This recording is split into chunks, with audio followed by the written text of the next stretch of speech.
guys, what's up? We're back for another episode of the Heartflick Chicks podcast.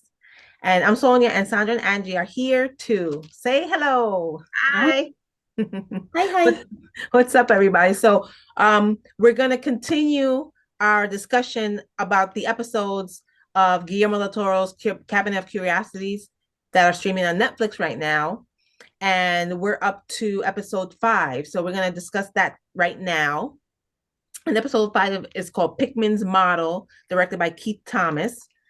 And it's a period piece about a college student, an art student An art student. who is trying to get into this in a program, art program, and he's very into his work. And a new student comes into the class, who is A Pickman. mysterious student. Yeah, he's very mysterious. Played by Crispin Glover, and he is mysterious. Yeah, He is a little strange. And what's the student's name? Will. Will. And Will is very curious about this new student. And Ben Barnes. yeah, Ben Barnes plays him. I was gonna say his name is Ben. No. But he's very curious about Pickman and wants to know more about him and where he's from and all that. So he finds out that Pickman likes to go to cemeteries to do his art. So he follows him there and he starts talking to him. And Pickman, I feel like Pickman is curious with him too. And he tells him, come to my house so I can show you my art. So he goes, and he lives in this kind of rundown house. Yeah. Why do Yeah. all these creeps ask you to come over to their place when you just meet them? Yeah, I know. Knowing that their house looks like that, first of all. Right. I'd be like, you know what? Listen, homie, I'll see you in class. I mean, I stand by the door. You bring the art out here. I'll see it from there. I'm not coming in. But but he goes in and Pickman shows him the art, and the art is very mysterious and macabre. And it has and all the faces in the art is kind of warped and devilish looking. Yeah. Very demon-like. Demon-like, and the people in the art are kind of eating, flesh or body parts, because they're on the table, there's like a dinner table or something, and you can see like there's it's very dark. It's body very parts dark, and things on it. dark art. Yeah, that he draws. That And apparently what he said was that his art comes from his life. So that makes him even more mysterious. Like, oh shit, what is this guy into? If his art looks like this, right? So Will gets kind of further and further into this guy's life, trying to figure him out. But the art kind of makes him a little loopy. Oh yeah. Because so he starts to become like a little bit delirious, and he sees things that's not really there. He's having nightmares. And also he's been kind of courting like an upper class woman. And he's like, trying to, really court her and impress her father. And there's a scene where, she introduces him for the first time to the dad. And it was at that very moment that he starts to, he looks at his dad and the father and says, and sees like these images of the dad, like in a different era. Yes. And like doing some provocative things. And he saw visions of somebody else too. And there was another, like behind like him, a black, like, veiled woman, like witch kind of thing. Which obviously like shocks him. And as he's like, being introduced for the first time to this woman's father, he starts to like, act a little strange. And the dad is like, he comes out of it and the dad is like, are you okay? Like, what's going on? And everybody's kind of like wondering what's going on. And the dad kind of walks away. And it's at that point, the woman is like, what did you just do? That was my father. Like, Right. Yeah. You're kind of screwing this up. That you messed up the chance for us. To Yeah. be together. Yeah. And then she starts to like feel like because clearly the guy has an alcohol abuse problem. And so she's thinking that he's showing up to meet the dad drunk. Right. And so that's kind of, like how that goes. Didn't go very well for him. Right. No. So he goes in and out of these like episodes after meeting this other student and seeing his art. Right. Now he sees those images in other parts of his life. Yes. Right. And then, fast forward, and he's, grown up. He's not a student anymore. He's married. He married that woman. They have a child. Yes. And he's I don't know what his job. He has a job. He works in a museum. He works in an art museum, and I think he helps to curate art or something. Right. Yeah, he's a curator. Yeah. So, but I didn't get it because there's a lot of people. There was a lot of people in that room that were talking about the art. So I wasn't sure if he was like it seemed like he was a curator or a director at the museum. Something like that, right? So he helps curate the art at the museum. Right. And then one of his, coworkers tells the head guy, the main guy, hey, I have somebody that I think you should really see his art. He's really unique, it's very good, whatever. And at this point he had distanced himself from Pickman. This has been years already that's passed. Right. So because he knew that all this guy's paintings was, bad news. Messing with his mind and his like reality for him. So he distanced himself from him, and then, like you said, fast forward, he's married and he works at this museum. And okay, continue. Sorry. And so the coworker says he has his new artist. He's really great, but unique. Blah blah blah. The guy comes and it's Pickman, and Will is shocked again to see him. And of course, Pickman comes in and he knows Will, and he knows the other guy. I think the other guy might have been a friend that had went to school with him too. I think they went to they knew each other, so he knew of him. Yes, right. So he's talking about his art and that they want to have this whole exhibit around Pickman's art. And of course, Will is like, no, we can't do that. You don't understand. We can't do that. But he can't really explain because it's kind of weird, right? He doesn't want to tell his boss and his coworker. Right. But then Pickman slowly starts to invade his life. Yeah. And then he meets his wife. He meets the son. With that ill accent of his. Yeah. Sorry. Right? Yeah.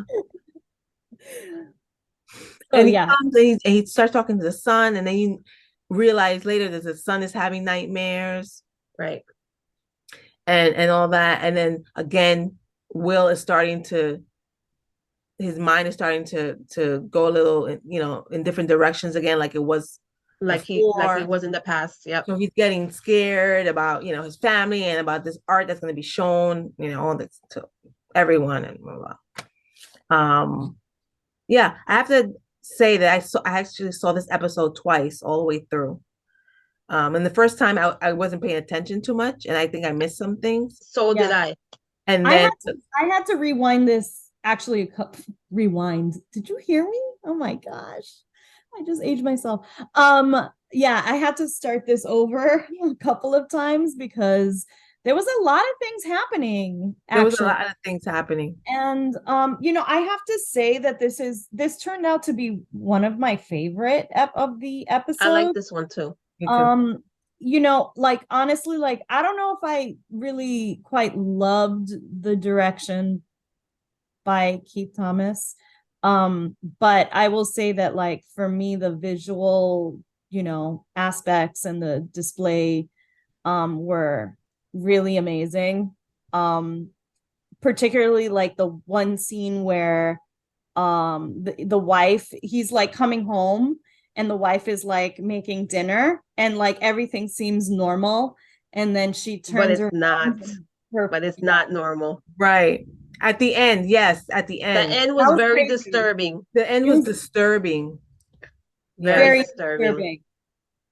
And I mean, I really loved that scene, and I thought that, you know, just the visual CIG for this movie, for this excuse me, um episode was really like motion picture like it was like amazing. Yeah.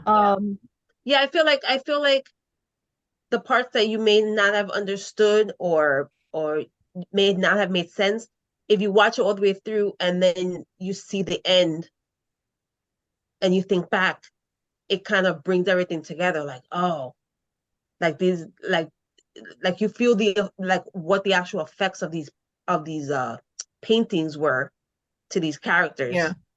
Right. I thought it was very, To I all thought the it was people very that see good. the art, because even in that one scene, they had when they had all his art displayed in the museum, and Will came in and he Yes. was trying and his with family, and then well, he didn't know they were going to be displayed, and he noticed Yeah. that they were, and he Yes. like kind of shoot his family out of there, and he went to find his friend, and he was, you know, kind of comatose with the blood on him, Yeah. and so he was already affected by it. So yeah, It it was was very, it was It was a very really, good, very well done. I loved it actually, but yeah, again, it was one of my I favorites. And thought we should say also that this was based off a short story by H.P. Lovecraft, Yes, yes, very important. which as is which well is as well as the next episode, Yep, episode 6. episode 6. perfect Yeah, segue Yes, isn't it? into episode 6. So episode 6 is was called Dreams in the Witch House, directed by Catherine Hardwicke, and it starts off with Catherine Hardwicke, by the way, did Twilight. If anybody's a big fan of Twilight. No. Dead silence in this Zoom room. anyway. Let's get back to Cabinet of Curiosity. um, so it's the episode starts off. There's two kids, brother and sister, and they're Twins. twins. Not only brother and sister, but They're twins. Yes, yeah. they're twins. And the sister has this illness and she's in bed sick, and they immediately she starts to feel, I guess, worse, or something's happening, and she's dying, and you see that she dies in front of her brother. And then some force comes through. It's like a in the form of a tree or a branch, and takes her and yanks her into this other world. Yes. Right? Epperly. Her name is Epperly. Yeah. Yes. And her brother's name is Walter. I believe, yes, I believe it was Walter. I should call Walter him and Walt. Epperly. so, Yeah. so And, the brother sees what happened, right? Yeah. Obviously, he's the only one there. It's totally strange, right? Because that shouldn't happen. And right after that scene, they show him he's already grown up. He's at some kind of it's not it's like a magic show place where this woman does like mind reading and things like that. And apparently he's been going to different magicians, mind readers, artists in that capacity to try and find out about that other world. Right. Because he wants to try and get his sister back. Right. He's been, and you can, and you find out that he has been in search of answers to this since he saw that happen, since he was a kid, and now he's this grown man, and he's still obsessed with trying to figure out what happened to his sister and where she is. Right. Yeah. It's and the brother Walter, who's now a man, is played by Rupert Grint, who's Harry Potter series. Yeah. Yep. So that was really, really nice to see him star in this. So at some point, he realizes at that point, right, that the magician, he goes backstage to kind of like be a little bit more curious and ask more questions. And it turns out that he realizes that they're kind of like fake. They're like all a front, and it wasn't real. And so he and his friend who was accompanying him leave, and he's like, I've got to go find her in some other capacity. And then he eventually he meets someone. He eventually gets like in contact with someone who says, oh, I know people that can help you. Turns out that it's like an indigenous man who has access to like a drug called liquid gold. Liquid gold. I'm sorry, if you showed me liquid gold, I'd be like, really? That's wild. I don't know if I would take it, but I'm just saying that the liquid gold. And also I didn't write down the name of the society that he belonged to, the group that he belonged to. Him and his friend belonged to this paranormal society where they investigate this kind of activity or phenomenon. So which is something that I feel, I guess they get funded for, and that's how they get paid. So they don't really make a lot of money. But he's so involved in trying to find out what happened to his sister that he's part of this thing. And at some point, his friend gets a job someplace else. He said, I can't keep doing this. I need to make money. But he's like invested in this group, which the owner says that they're gonna disband, I guess is the right word, because they don't have enough money to keep going. But he still wants to, because he hasn't found answers yet. So he starts doing things on his own to find out. And that's when he finds this man that introduces him to liquid gold, where basically it's like a little shot you take, and it transports you to this world, and come to find out it's kind of like a that to me too. Like sorry. It's kind of like a limbo where I guess souls are that they're not at rest yet. Yeah. And he finds his sister there, still a child. Still looks the same as when she died, and obviously he doesn't, because he's wearing the same nightgown and everything. Yeah, it looks exactly the same. Exactly the same. Yeah. Exactly the same. And he finds her there, but I guess when he's coming off of the high of the liquid gold, he starts getting pulled out. And the rest of the episode, it's him trying to get back to her and trying to find a way to bring her back.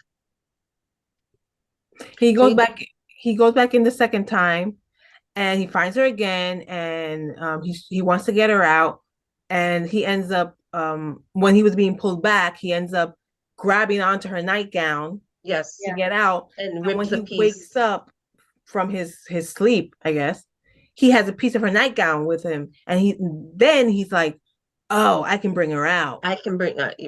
I can bring her out. So I have to go back in there and bring her out. So he does that. He goes back in, and he ends up coming out with her, which is, I mean, I don't want to say it's weird. It's just a show, right? But first of all, I don't know why. I understand the grief, of losing a sibling or someone important to you, and you might want to bring them back. But really, like, I wouldn't. But everyone's different. I wouldn't personally think, oh, some supernatural force is gonna help me go get them and bring them back. Like, yeah. Also, like, she's a child. Yeah. Yeah. Isn't that like kind of weird for him and her that now he's an adult and she's a child? Like, what was he thinking exactly? You know what I mean? That's why I don't understand. I think he was just. I think he was missed her. He was mourning her. That's what it was. Yeah, it was just know that she was safe. He wanted to help her. In that world, it was kind of it's kind of a weird world. It's like this underworld that's like nothingness. It's dark. It's creepy.